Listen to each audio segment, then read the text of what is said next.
Hello, everybody. This is Professor John Gillespie, and this is the second part of my lecture on colonial life, which I'm calling Servants, Slaves, Planters, and Preachers. Today, we're going to move forward looking at some interesting episodes in colonial history, such as the Salem witch trials, the John Peter Zinger trial, and among other things. So let's get going.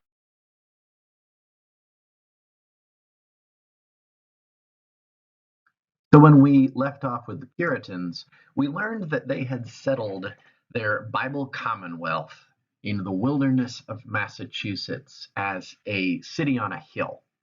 They intended to live as an example to other Christians, to show other Christians the proper way to worship and to live. They believed that they were living out their covenant or their promise with God. They do their part, and God will bless them. And at first, it seemed like everything was really going well for the Puritans. They had a rocky first winter, as most settlers do, but then nature smiles on them. In fact, they lived longer than their Virginia counterparts, and they lived longer than their counterparts in England, an average age of 70, pretty good for the 17th century. In fact, they lived so long that they are said to have invented the idea of grandparents. Women married at about 20 and had two babies a year up until menopause, making them a very virile and a prolific group. Divorce was rare and frowned upon. This is a Christian community, and family life is celebrated and encouraged. Puritan institutions are going to reflect their strong Calvinist religious beliefs. Everything that they do, whether it be civic functions or educational functions, are designed to honor their idea of God and the Christian religion and keep his covenant. And so there's going to be very little distinction between a minister and a politician because Puritans run a theocracy, believing that all things belong to God. Why separate politics from religion? And so education is one of the things that's at the center of the Puritan religion. After all, if Bible reading is the key to keeping God's laws, they are good Protestants, believing that all faith and morals are found in the Bible, then everyone needs to be literate in order to read the Bible.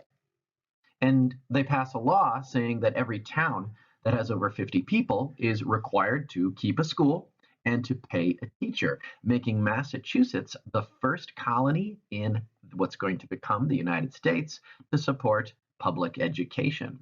Let's take a look at the Massachusetts School Law of 1647 for an insight into what they believed Puritan education was for. It being one of the chief project of the old deluder Satan, to keep men from the knowledge of the scriptures as in former times by keeping them in an unknown tongue. It is therefore ordered that every township in this jurisdiction, after the Lord has increased them in number to 50 households, shall then forthwith appoint one within their town to teach all such children as shall resort to him to read and write, whose wages shall be paid either by the parents or masters of such children or by the inhabitants in general. So things to notice. Why are we establishing schools? We're establishing schools to teach people how to read the scriptures. They are referring to their Catholic past in Europe, in which the scriptures were in Latin and not permitted to be translated into the vernacular, into English. And so they're going to make that happen. And who's going to pay for it? Well, the parents, the masters, or the inhabitants in general. So schools are going to be publicly supported.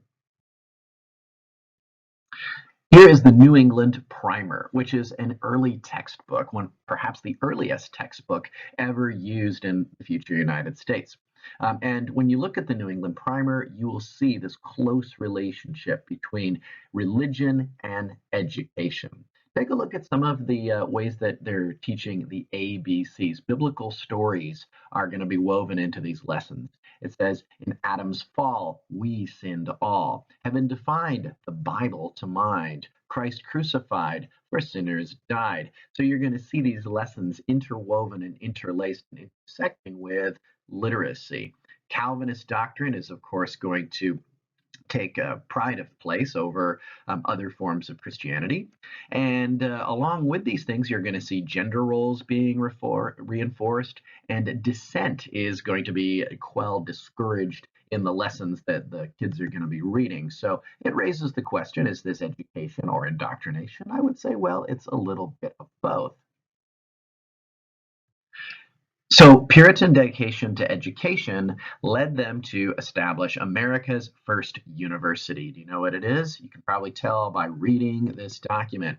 After God had carried us safe to New England, and we had builded our houses, provided necessaries for our livelihood, reared convenient places for God's worship, and settled the civil government, one of the next things we longed for and looked to advance learning and perpetuate it to posterity, dreading to leave an illiterate ministry to the churches, it pleased God to stir up the heart of one Mr. Harvard, a godly gentleman and a lover of learning, then living amongst us, to give one half of his estate toward the erecting of a college. So, what is the first college founded in 1636?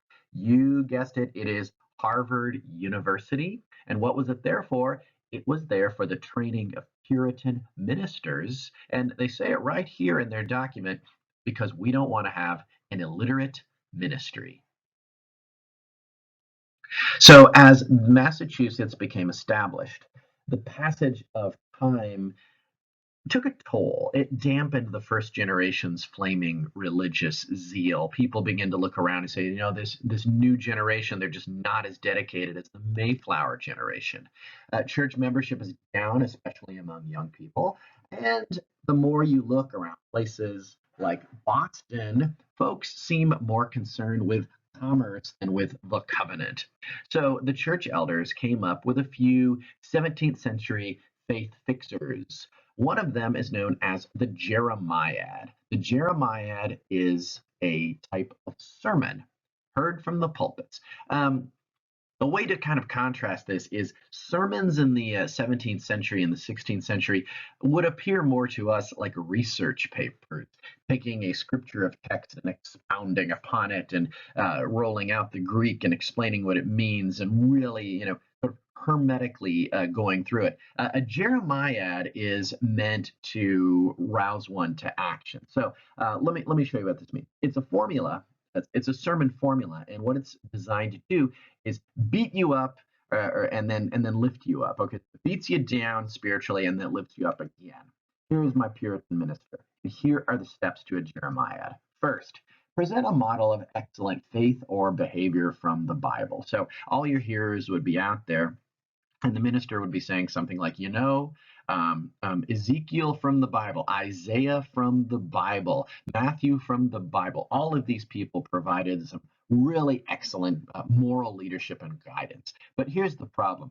You all have fallen short of that example. You are not living according to the faith that God had set out for you. Woe are you people. And then the third part of the Jeremiad is to assure you sinners of God's grace and then call for a return to the ideal. So it is a three-part program. And if it sounds kind of familiar to you, if you have any kind of religious experience or background, it should, because the Jeremiad has become the formula that most Protestant evangelicals will use to this day. Okay, the idea that we will present the exemplar, show you that all sinners have fallen short, and then assure you of God's grace and say, come on back.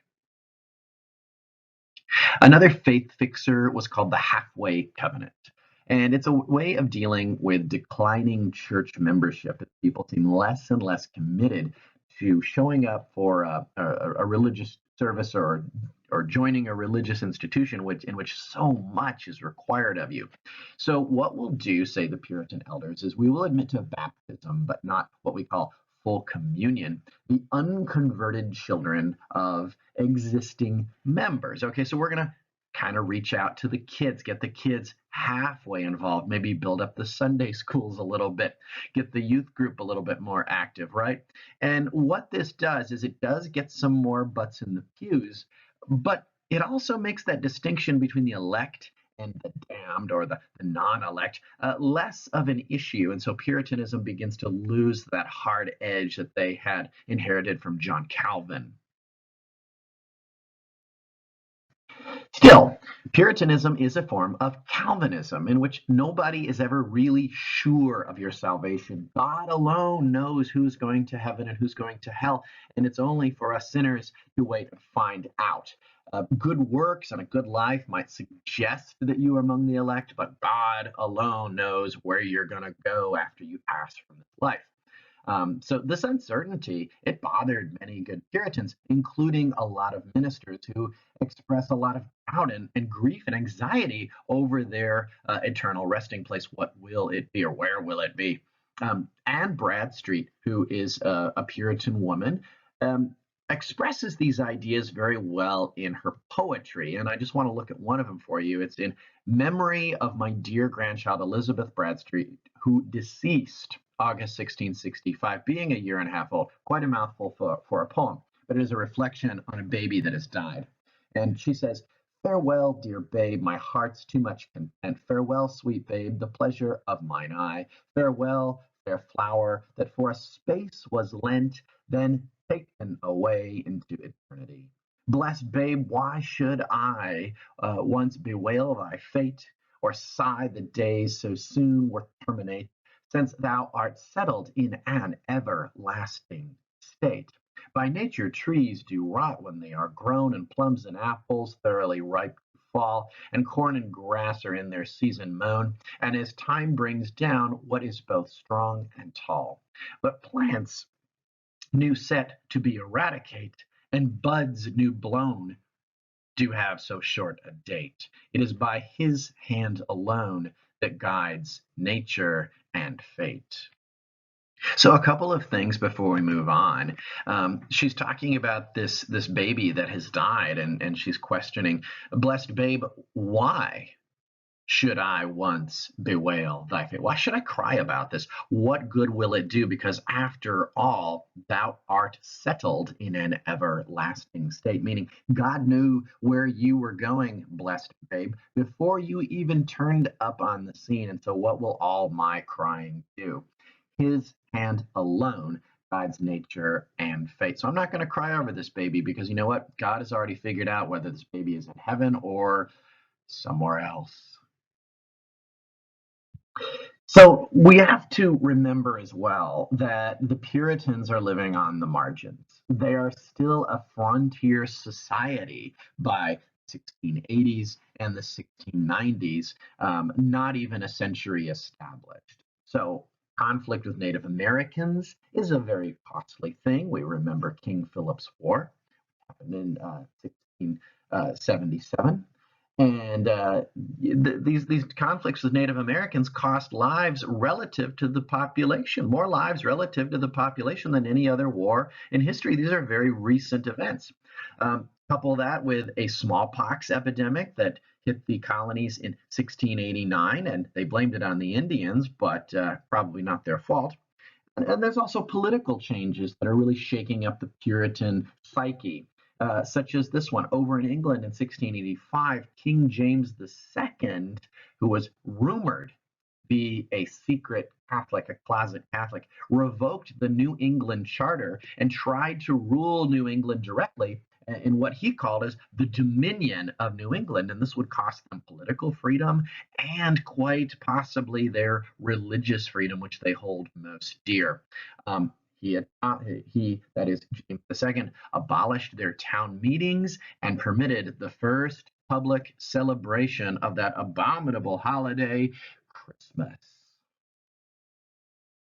So, is this the work of the devil? Many Puritans begin asking themselves. They saw things in spiritual terms: politics, nature, a heavy storm outside. These are all manifestations of spiritual events. And to the Puritans, the devil is real. And the devil wants nothing more than to undo the holy work that had begun in Puritan New England. As the Puritan minister Cotton Mather put it, "The New Englanders are a people of God now settled in these parts, which were once the devil's territories. And it may be supposed that the devil was exceedingly disturbed when he perceived such a people here. The devil, thus irritated immediately, tried all sorts of methods to overturn this poor plantation, but all those attempts of hell have hitherto been abortive, wherefore the devil is now making one tempt more upon us. So, as we said, it's the devil's doing. The devil's hand is in everything. They even suspected some of their Puritan neighbors in some of the nearby towns of collusion with the devil. One minister in Boston said of the people in Andover, they are much addicted to sorcery. There were 40 men in that city that could raise the devil as well as any astrologer.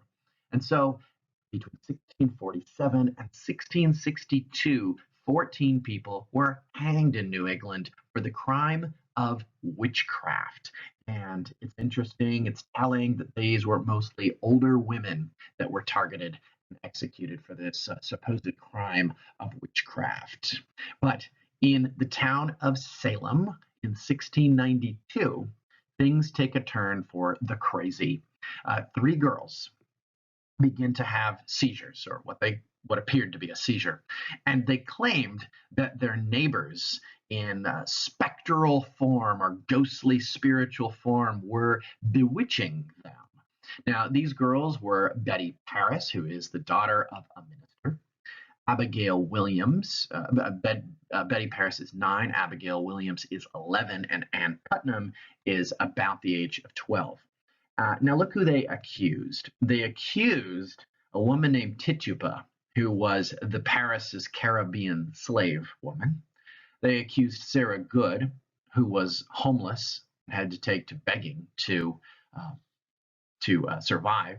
And they accused Sarah Osborne, an elderly and impoverished woman. Now, right away, I hope your spidey sense is tingling a little bit, because you should realize that these are girls from powerful families that are accusing powerless women.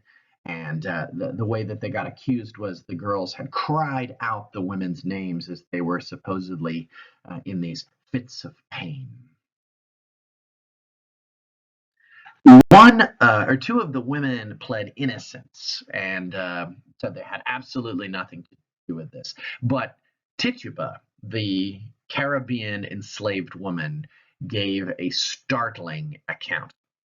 One of the judges in the case was Mr. Hawthorne, and that he is a descendant of the Nathaniel Hawthorne, who the author who wrote the Scarlet Letter. And Nathaniel Hawthorne later changed his name because he wanted to distance himself from this history. Hawthorne says, "Tituba, what evil spirit have you familiarity with?" And she says, "None."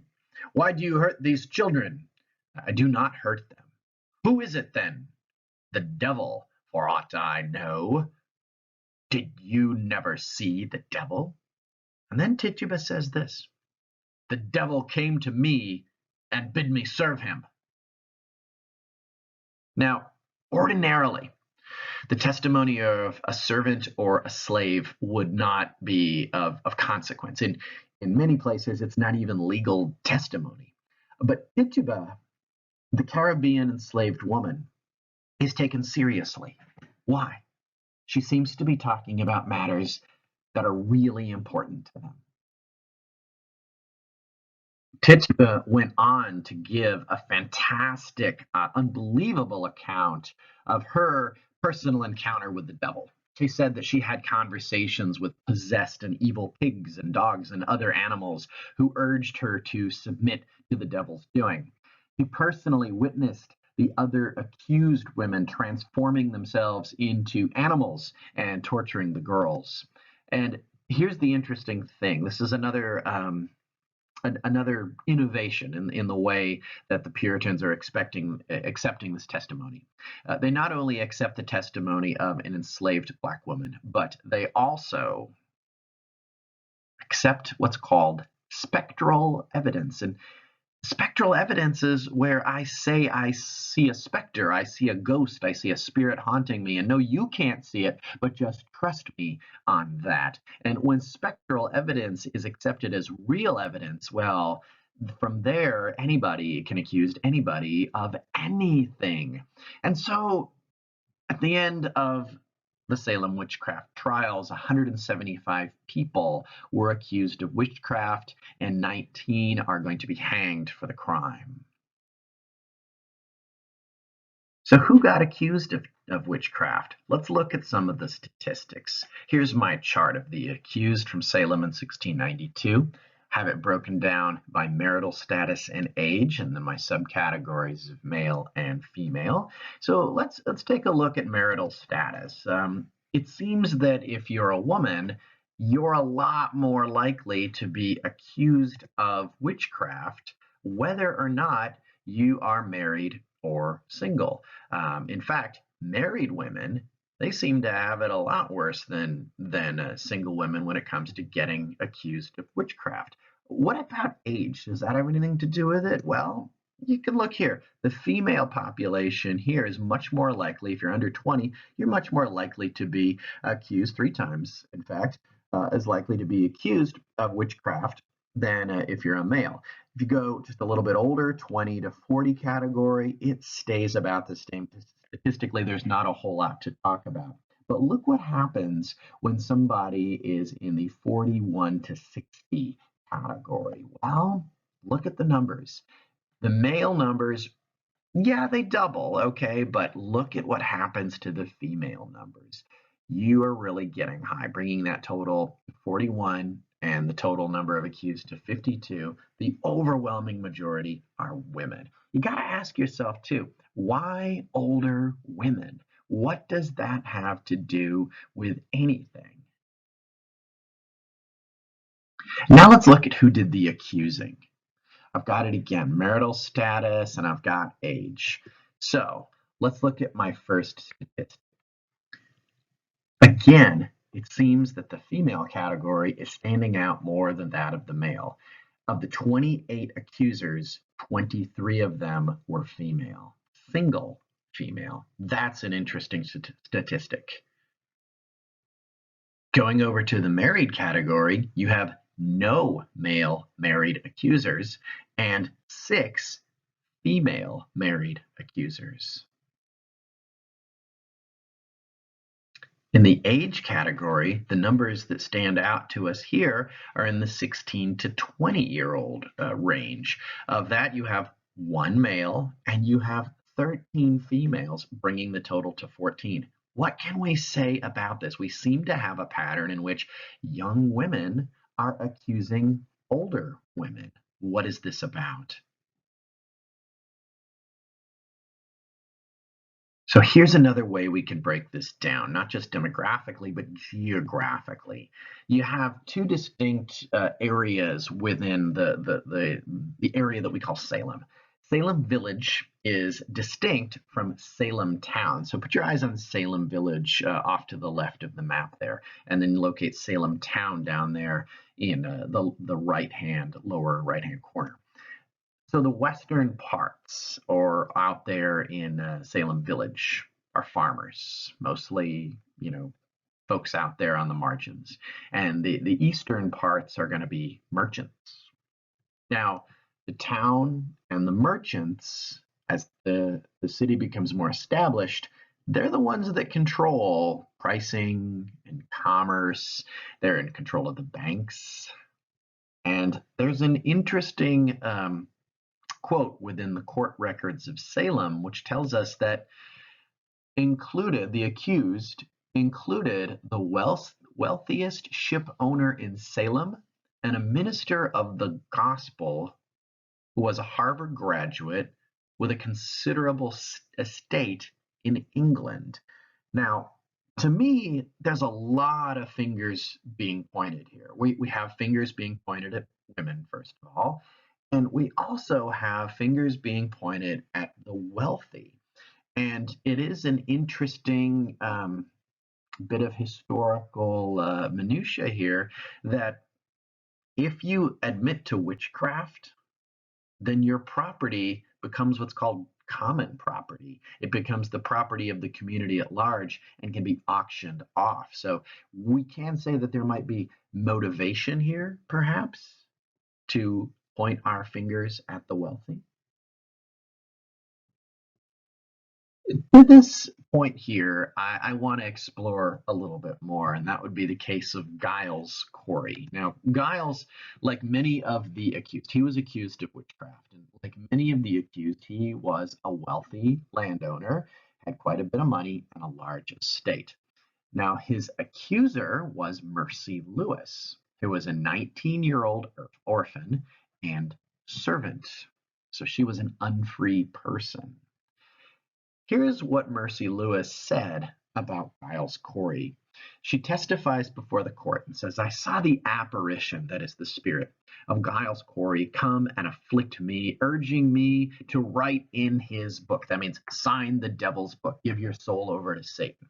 And so he continued most dreadfully to hurt me, by times beating me and almost breaking my back, and several times since urging me vehemently to write in his book. And I verily believe in my heart that Giles Corey is a dreadful wizard, for since he had been in prison, or is or his appearance has come and most grievously tormented me.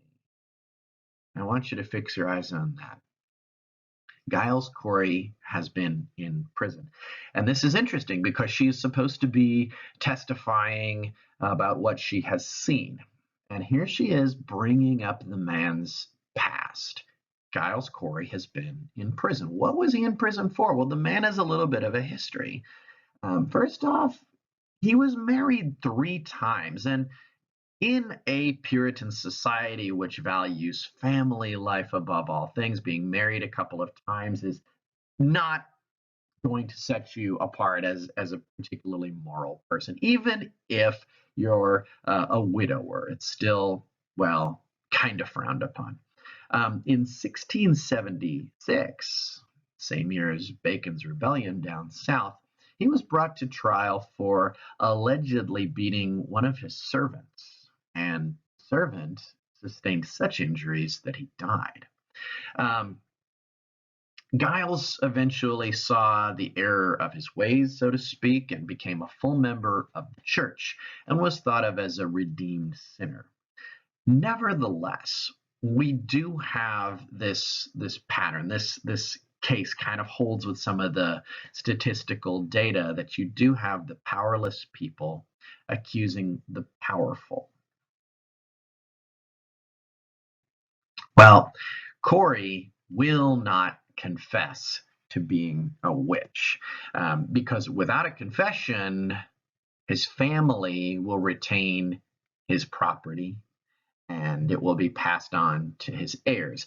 If he confesses, that's as good as being guilty, and then your property will go to common property, and people like Mercy Lewis could perhaps stand a chance of gaining some of it. So, yeah, if he confesses to witchcraft, his property is forfeited and it's up for grabs. So, what happens to Giles Corey there is he's going to be laid out in the public square.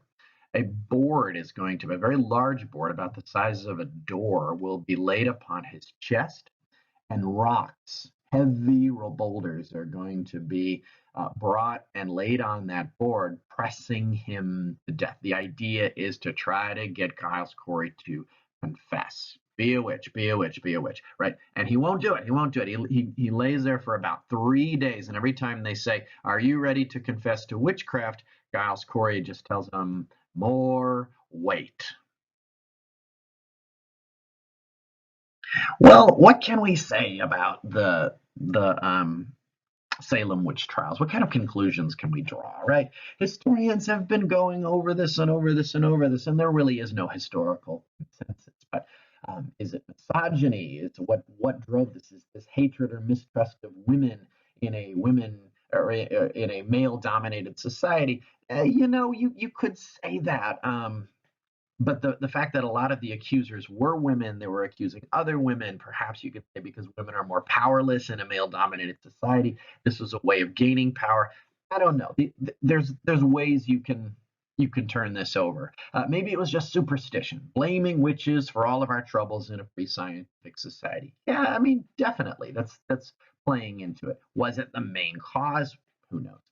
Maybe it was just greed, because if you accuse one of being a witch, then you can get rich yourself and take their property. Okay, maybe somebody was motivated by that. Maybe the class tension plays into it, right? We look at the folks in the cities, the merchants and the bankers.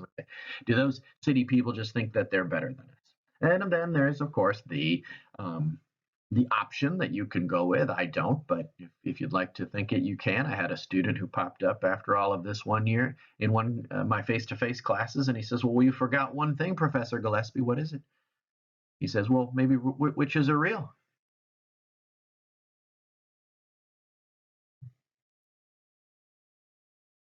Well, folks who would not likely believe in witchcraft would be folks associated with the European Enlightenment. So, ironically, in 1692, the witchcraft trials took place during what was called the Age of Enlightenment, which is a time at which reason and science were beginning to challenge traditional ideas about religion, about God, and man's place in the universe. Just to give you some background, in 1543, the Polish astronomer Nicholas Copernicus proposed that the Earth revolves around the sun, not the other way around. Now, this challenges the church's traditional view that the Earth is at the center of the cosmos and that everything revolves around it. Moving further along there in 1687, Sir Isaac Newton, an Englishman, formulated his laws of physics to explain the movement of the heavenly bodies, that is, the planets, sun, moon, and stars, discounting the view that angels were responsible for turning the wheels that govern the cosmos. Now, the thinker who's going to have the greatest influence on American political thought, his name is John Locke. Now, in 1690, John Locke wrote his essay on human understanding, in which he advanced the idea that environment plays a central part on human behavior, not Calvin or Luther's idea of original sin. You see the church teaching that we are spiritually wounded but can be redeemed through Christ. And John Locke saying, well, that's not exactly the case. In fact, we're born tabula rasa or blank slate, and we are formed through environment. And that has a huge impact on the way Enlightenment thinkers think about human nature. Also, same year, 1690, John Locke wrote his true treatise on government, arguing that human rights are inalienable or natural to us, the idea of natural rights. By virtue of being human, you are heir to certain rights, which we can get into later. But the important thing to take away from this is that our rights as human beings are natural to us, not dispensed or given to us through kings who are seen as God's chosen representative. Now, the overall cumulative effect of the European Enlightenment is that it challenges key Christian teachings and it weakens the authority of established religion. So the leading figures of the European Enlightenment were known as philosophes. Don't say it philosophers, that's different. They're called philosophes. And you have educated men, they're often French, but not always, who advance scientific and rational learning over revealed knowledge, or that would be like knowledge from the Bible or from church tradition. And they advance this rational learning and they want it to be available to everyone. So you have Voltaire, who's a Frenchman, whose possibly most famous treatise in writing is on religious toleration, who argues that we don't know that nobody's got the answer at the end of the day, so why don't we just tolerate all religions instead of slaughtering one another over who's right and who's wrong. You have Denis Diderot, who wrote what we would think of today as the first encyclopedia or a compendium of scientific and rational knowledge, sort of the forefronter of the Wikipedia. We have Montesquieu, the Baron de Montesquieu, who argued in his political philosophy about a form of government that's going to be known as republicanism. That later, in a later age, American statesmen are going to take quite seriously.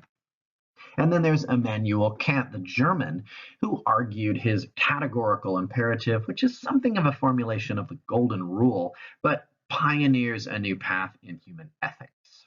Well, In America, too, Americans can boast their own homegrown philosophes, such as the writer Thomas Paine, who is going to become wildly well known for his pamphlet Common Sense, arguing for a republican form of government.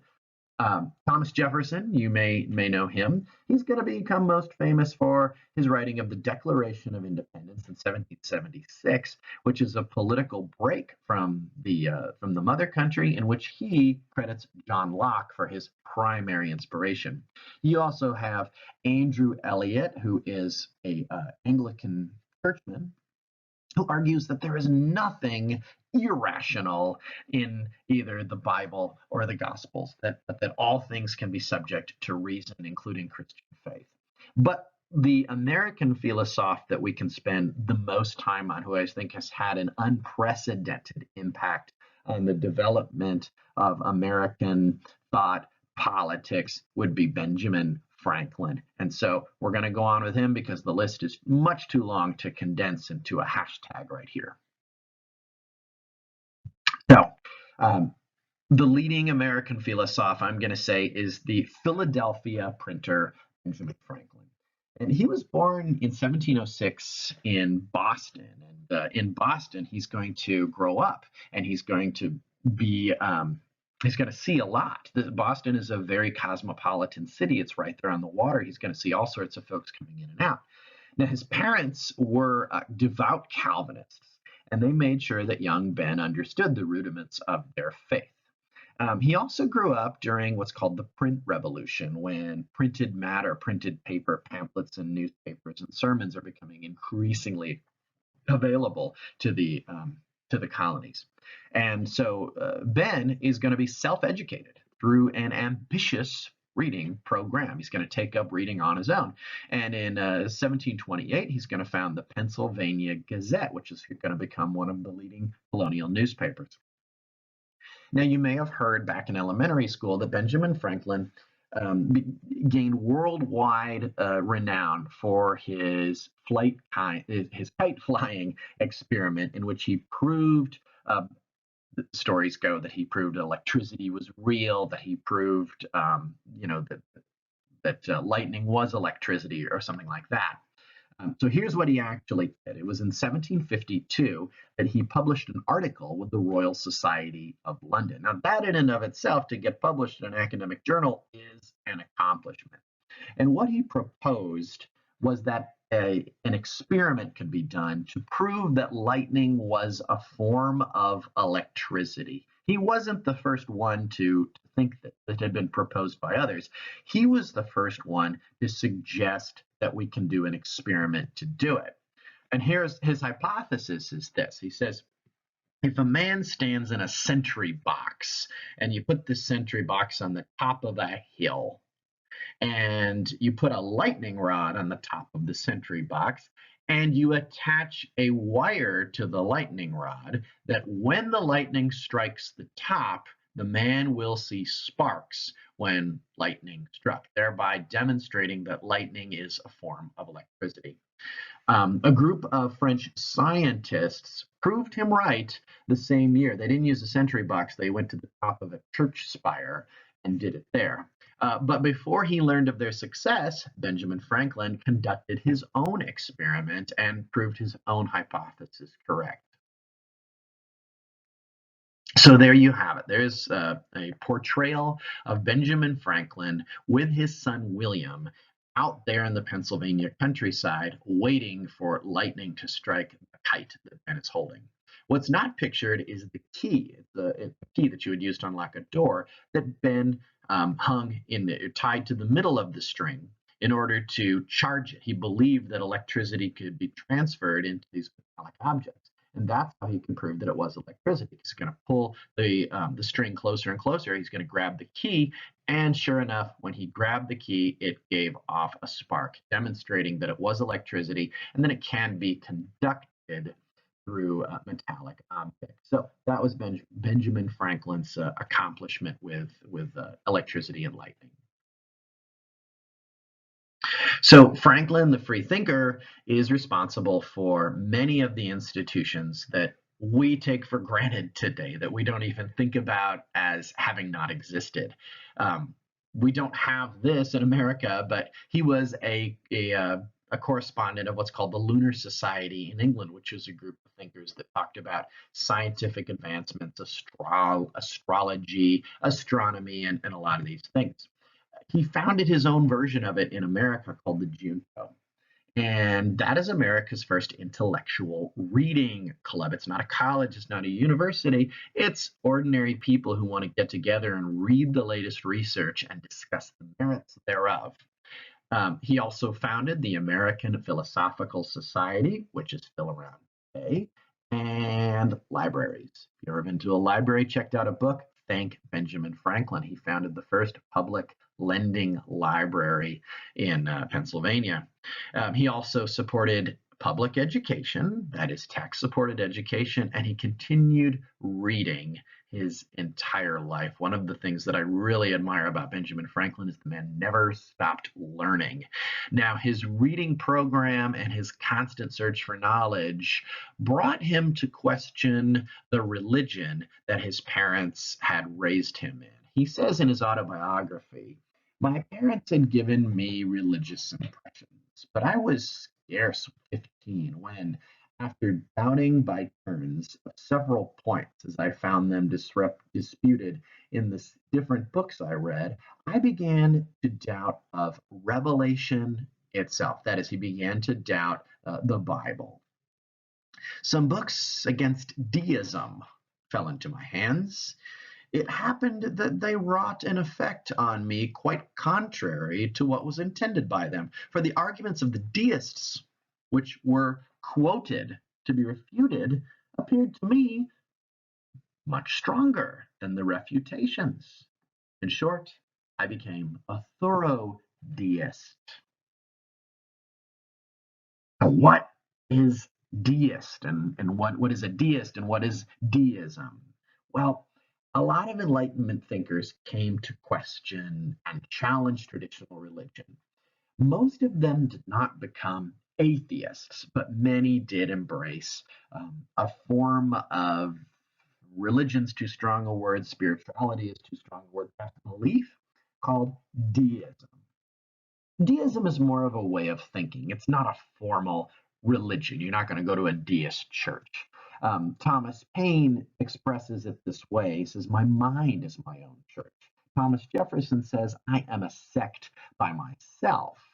Well, deism is not traditional Christianity, of course. It rejects the authority of the Bible or of Revelation, as they would say. It rejects the Trinitarian conception of God as Father, Son, and Holy Spirit.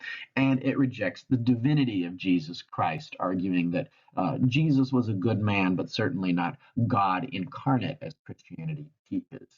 So the deist God is the supreme architect of the universe, or you could call the deist God the supreme being.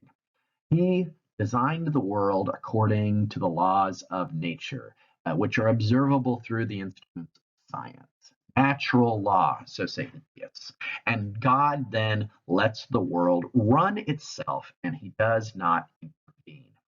A common analogy is that of the divine watchmaker, and that the world or the universe is like a watch. It has gears that twist and they turn and they run according to natural law. Now, the creator of this watch, or the world in our analogy, has wound it up and perhaps walked away. Some deists say he's watching, some deists say he's not watching, some say it doesn't matter, some say that he may have even died.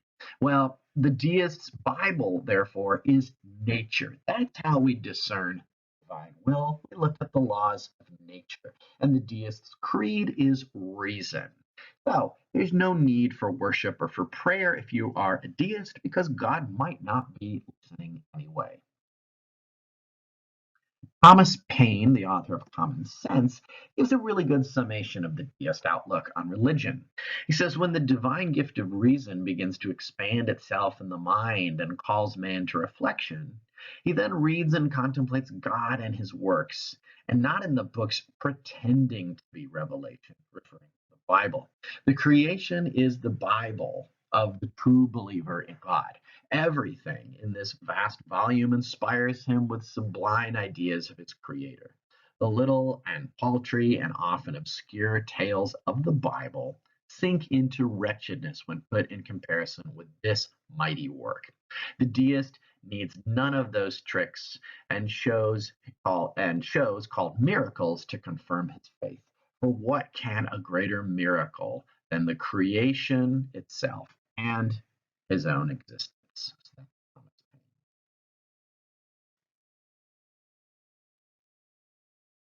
pointing out some of the things you want to pay attention to. The divine gift of reason, he says. The creation, that is the natural order, is the Bible. And the deist needs none of those tricks and shows called miracles. So says Thomas Paine. Well, the deism produced its own counter revolution or counter movement. In fact, just about every political or philosophical movement has been met with some counter movement. Many, or I would venture to say even most colonists, did not agree with the Enlightenment's view on religion. And so Protestant Christianity answered back in the 1730s and 40s with a spiritual movement called the Great Awakening.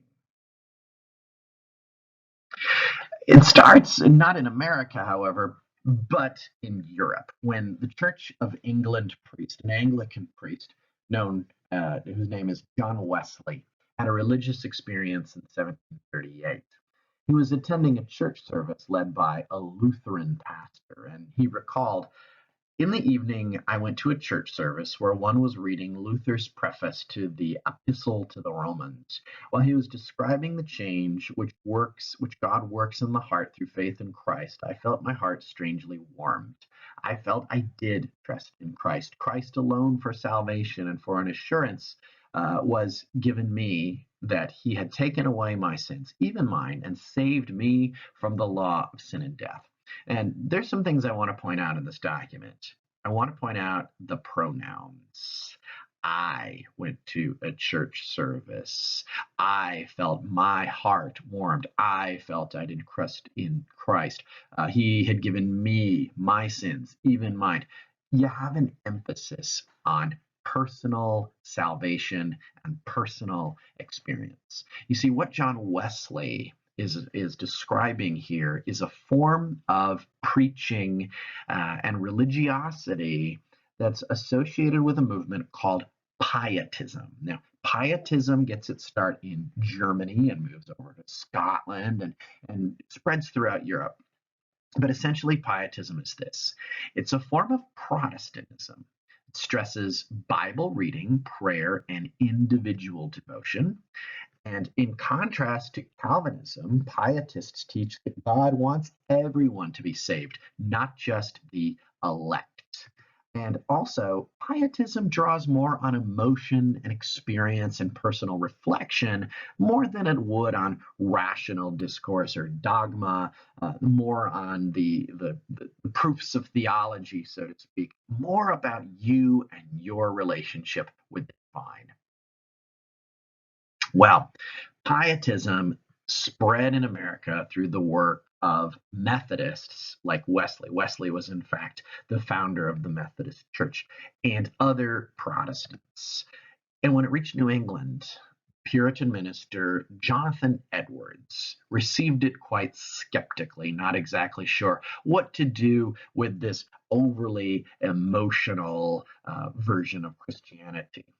And so he thought he would go and investigate himself. He's going to go to a pietist worship service, and he wrote his thoughts in a faithful narrative of the surprising work of God in 1737. He says this: and then it was in the latter part of December that the Spirit of God began extraordinarily to set in and wonderfully to work among us. And there we were, very suddenly, one after the other, 5 or 6 persons who were, to all appearance, savingly converted.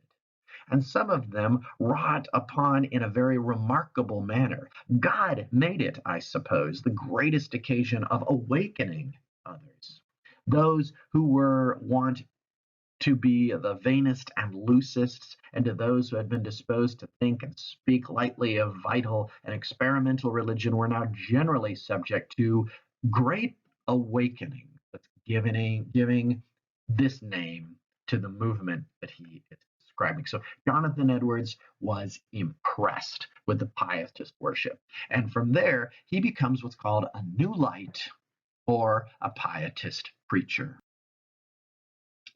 So Edwards becomes the premier preacher of the Great Awakening, the first great preacher of what's now called the Great Awakening in America. He holds and encourages what's called a revival or open air church services in which everyone is invited to have a religious experience, not just the elect, not just the members of the certain church, but anyone out in the open air. Nevertheless, Jonathan Edwards does maintain an intellectual edge that marks him as one of America's greatest theologians and even philosophers. And his work in these areas is definitely worth looking at as well. But as a preacher, Edwards aimed for the heartstrings. His most famous sermon was preached in 1741 called Sinners in the Hands of an Angry God. How about you put that on the church marquee? That'll bring him in on a Sunday morning. He writes, the God that holds you over the pit of hell, much as one holds a spider or some loathsome insect over the fire, abhors you and is dreadfully provoked. His wrath towards you burns like fire. He looks upon you as worthy of nothing else but to be cast into the fire. Now, this is kind of scary to us. I mean, I don't know that a lot of people would tolerate this sort of preaching in their 21st century Protestant church, but this is a real needle mover in the 18th century. And once again, I want you to notice the language. The God that holds you over the pit of hell. His wrath toward you burns like fire. He looks upon you as what? This is meant to get people motivated by pointing the finger directly at them and saying, you, sinner, need to be converted. In the South, the awakening took its lead from the Anglican, whose name was George Whitefield. Whitefield studied under John Wesley directly, and he became extraordinarily enthusiastic about pietism. He, when traveling throughout the American South, would hold his audiences in spellbound silence. A Connecticut farmer said he looked almost angelical, a young, slim, slender youth clothed with authority from the great God. He was said to be able to induce tremors at the way he said the word Mesopotamia. I would like to go back in time and hear him say Mesopotamia. That sounds like fun. One convert reported, as the power of God came down, my knees smote together. It seemed to me I was sinking down to hell. But then I resigned my distress and was perfectly easy, quiet, and calm, and it seemed as if I had a new soul and body both. Well, quite a presence this George Whitefield was. He had such a powerful presence that when he came to Philadelphia, even the skeptical Benjamin Franklin could not resist his commanding presence. Benjamin Franklin encountered Whitefield in Philadelphia in 1739. And Franklin's a skeptic. He's a deist, right? But he says, nevertheless, I'm going to go see what all of the hype is about. And he pledged to go and hear the entire sermon, which could be several hours in the 18th century. And he said, I'm also going to sit through the offering, in which people pledged to give some money, and they put some coins in the offering plate as it passed around. He says, I silently resolved he, that is Whitefield, should get nothing from me. I had in my pocket a handful of copper money, 3 or 4 silver dollars, and 5 pistols in gold. But not even Franklin could withstand Whitefield's overwhelming charisma. And so Franklin says just a few lines down, as he proceeded, I began to soften and concluded to give the coppers. Another stroke of his oratory made me ashamed of that and determined me to give the silver. And he'd finished so admirably that I emptied my pockets wholly into the collector's dish, gold and all. So even a deist like Benjamin Franklin can be persuaded to loosen the purse strings a little bit and dump his entire wallet into Whitfield's offering plate. Well, Whitfield's sermons, evidently very powerful, were so because he made the hearer believe that he or she was being addressed directly. And this is a characteristic of pietism. And he spoke for hours at a time, no notes, claiming that his inspiration was from the Holy Ghost. Look at his sermon here. And think you, O sinner, that you will be able to stand in the day of judgment, if Christ be not your righteousness? No, that alone is the wedding garment in which you must appear. For whither would you flee if death should find you naked? Indeed, there is no hiding yourself from his presence. The pitiful fig leaves of your own righteousness will not cover your nakedness. And when God shall call you to stand before him, Adam found them ineffectual, and so will you. Again, I want you to notice the pronouns here. You, sinner, will you be able to stand as Christ is not your righteous? Right. Look at the way that he is addressing the audience directly. You. No wonder the Benjamin Franklin was moved to him all his money. Well, the Great Awakening divided the Christian churches in the colonies. You had, as we have mentioned, new lights who favored the movement and wanted it to continue, and you had old lights who were skeptics or critics of the movements. The old lights condemned the sensationalism of the revivals and the quote cryings out, the fainting, or the speaking with tongues that was common to some of these new light ceremonies or worship services. They also attacked the radical egalitarianism that was common to the New Lights. New Lights often allowed women to speak out in church, and a lot of Old Lights found that very alarming. The awakening undermined the authority of the established churches and of the trained clergy. In New England alone, you had 125 separatist churches that formed by splitting off of Puritans, and they were not supported by tax money as the Puritan churches were, but by voluntary contributions. The Baptist churches, you remember the first Baptist church in America was established by Roger Williams back in about 1636, 37, and they received a windfall from the awakening. They gained tremendously because they had always condemned tax supported programs, and the Baptists argue vehemently for the separation of church and state. One New Light Presbyterian minister named Gilbert Tennent wrote in 1740 on the dangers of an unconverted ministry.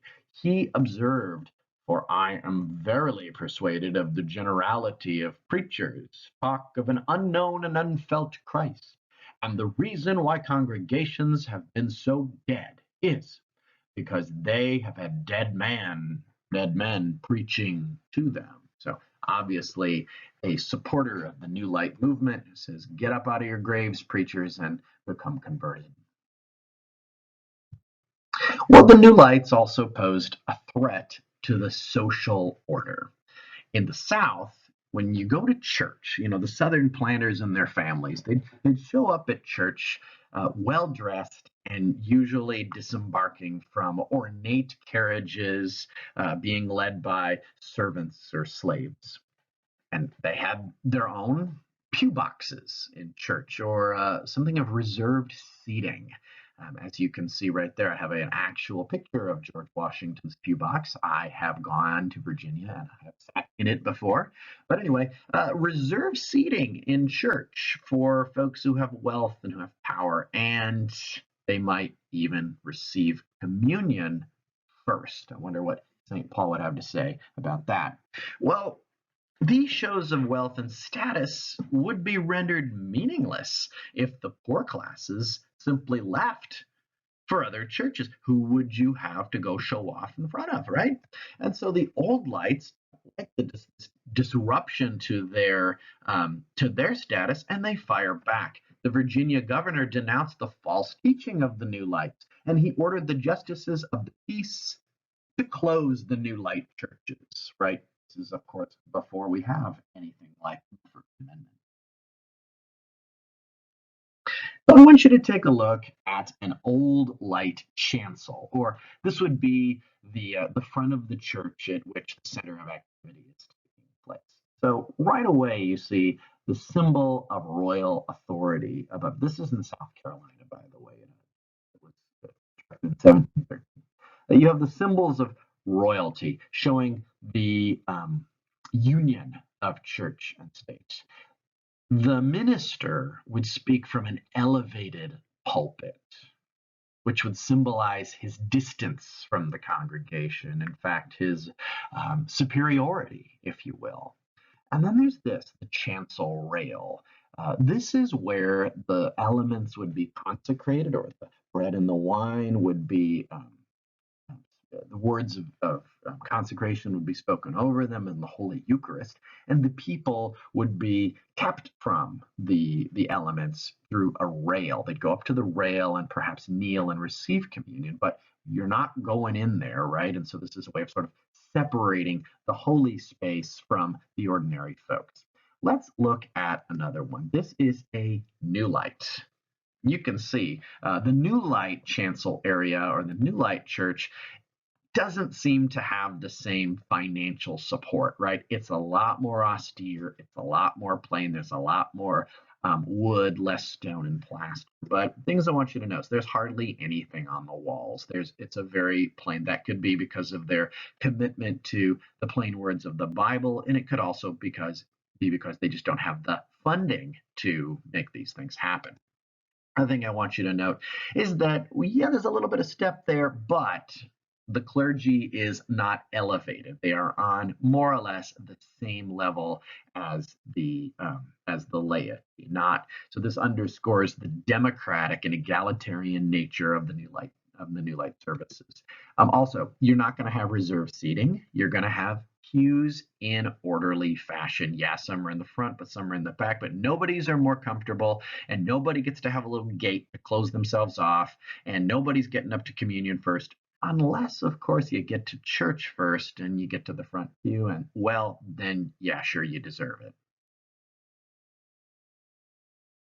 Well, another thing that the awakening did is it challenged the South's social or racial hierarchy. Well, it's social. You see, a lot of New Light preachers took seriously Paul's declaration to the Galatians. There is neither Jew nor Gentile, neither slave nor free. There is neither male nor female, for you are all one in Christ Jesus. That's from Paul's letter to Galatians. And so Black people, both free and enslaved, were welcome at New Light Baptist services. The House of Burgesses in Virginia didn't like this one bit, so they sought to impose a heavy tax on the Baptists who preached without a license. Wow. The New Lights ended up challenging but did not destroy the racial hierarchy of the South. And as Baptist churches became established, they sooner or later excluded blacks. And so the Baptist churches that had once made no distinction between class and race, by 1845, you had the formation of what was called the Southern Baptist Convention, and they split off from the other Baptists, declaring the right of holding slaves is clearly established in the Holy Scriptures, both by precept and example. Wow, the New Lights also established much of the Ivy League. New Light Presbyterians set up the College of New Jersey, or what we call today Princeton, in 1746. The New Lights founded Anglican King's College, or Columbia, in 1754. The Baptists in Rhode Island founded the College of Rhode Island, or today Brown, in 1764. And the Dutch Reformed Church set up Queens College in New Jersey in 1766. But the New Light's greatest intellectual contribution was not Ivy League elite education, but the empowerment of the ordinary person. God's grace is the domain not just of the elect, but of everyone. And so a European visitor to Philadelphia noted the poorest day laborer holds it his right to advance his opinion in religious as well as political matters with as much freedom as the gentleman.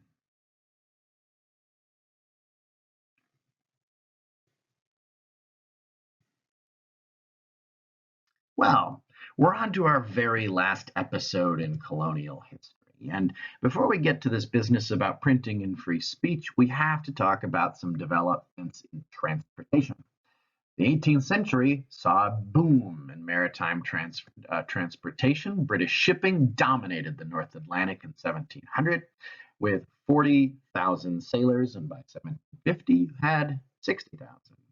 More than 550 ships arrived in Boston annually, only 10 of which came directly from Britain. The rest came from the other colonies of the West Indies or Ireland. Also, an impressive network of roads began to stretch across the landscape. Durable stone highways replaced dirt paths. And just to illustrate this, it took Benjamin Franklin 9 days in 1720 to go from Boston to Philadelphia, and he was on sloop, on rowboat, and on foot.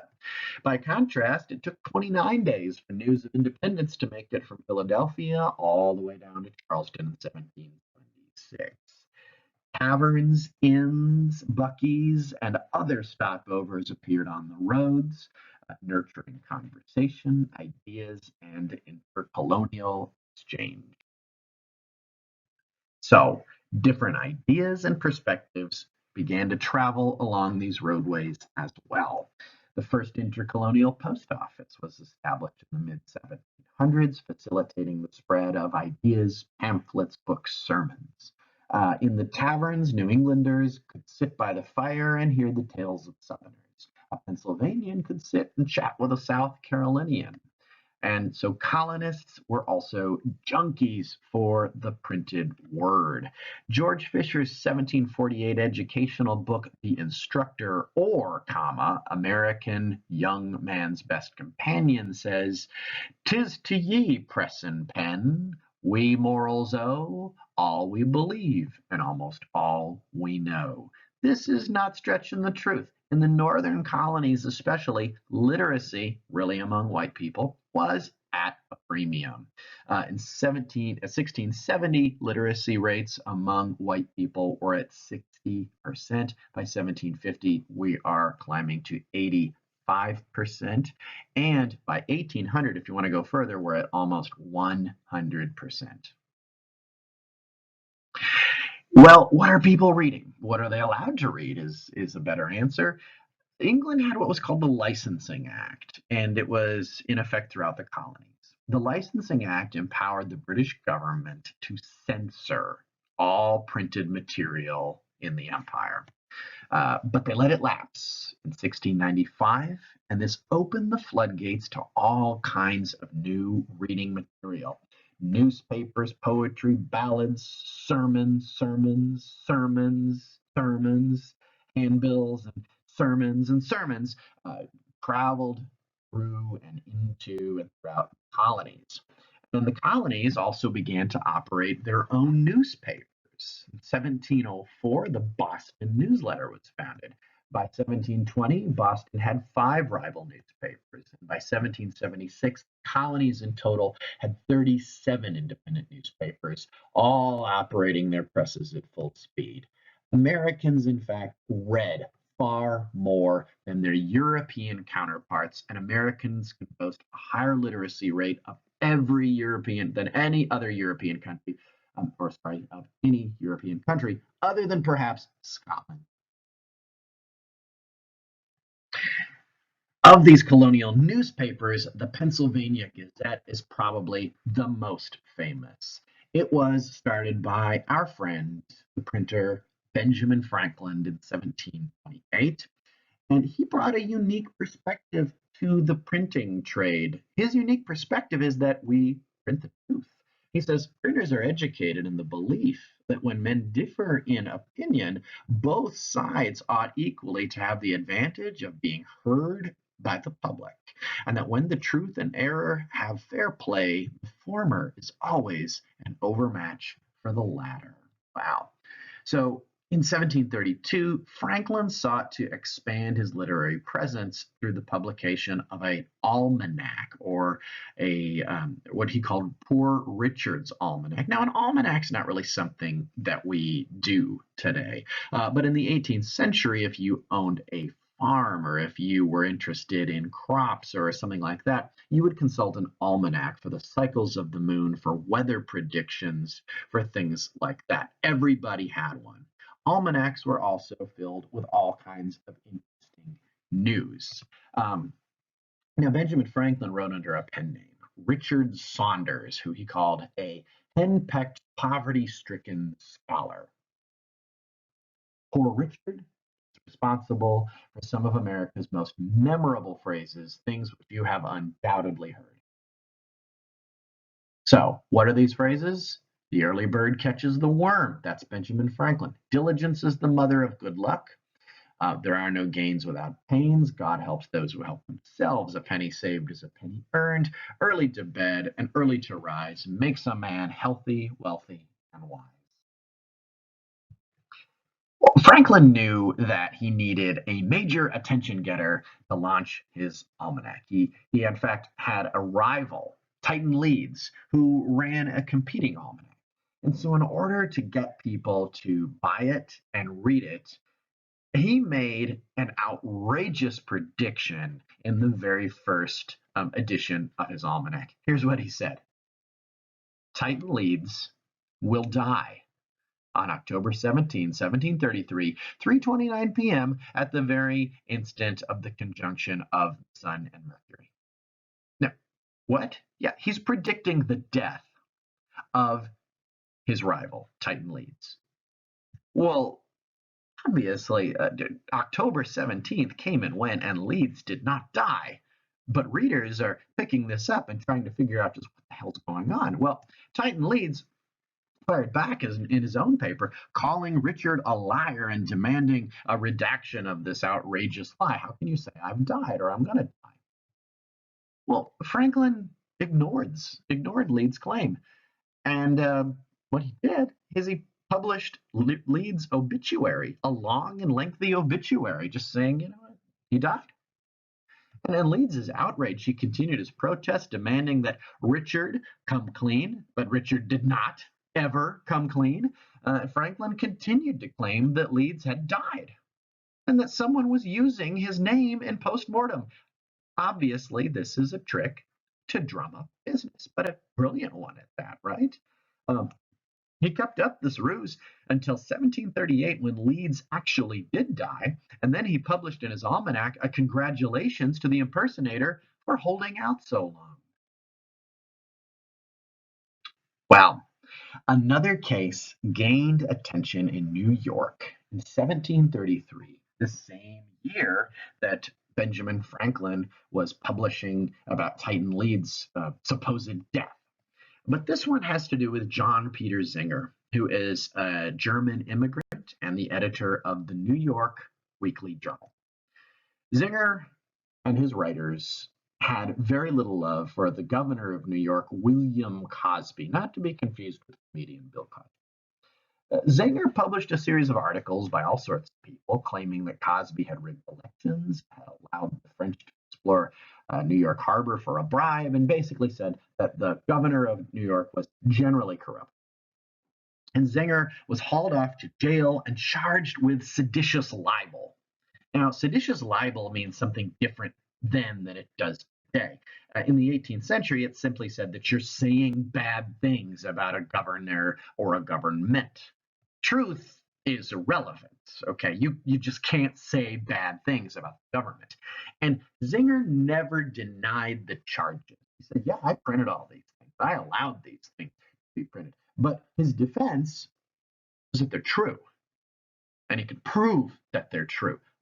But that's not the point, says William Cosby. Who cares if they're true? It's still libel. Well, Zenger went on trial 1733, 1734 on answer for seditious libel. The jury was packed with Cosby's supporters, and so it was hardly fair.